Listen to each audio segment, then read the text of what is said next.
বন্ধু কি গুপ্তধন পাইয়া গেলা, কোন জমিদারি পাইয়া গেলা যে জমিদারির কারণে আল্লাহকে এভাবে ভুলে গেলা? কারণটা কি? মুসলমানের বাবারা এভাবে ভুলে গেলেন কেন? মুসলমানের মারা এভাবে বেপর্দায় নামে গেলেন কেন? মুসলমানের বোনেরা এইভাবে অসভ্যতায় নেমে গেল কেন? হায়া কোথায়, লজ্জা কোথায়, শরম কোথায়? আল্লাহকে এভাবে ভুলে গেলেন কেন?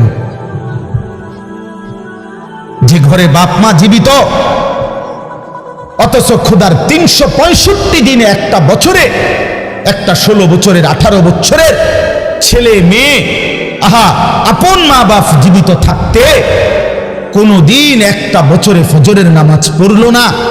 এত বড় জানোয়ার মুসলমানের ঘরে ঘুমায় কেন?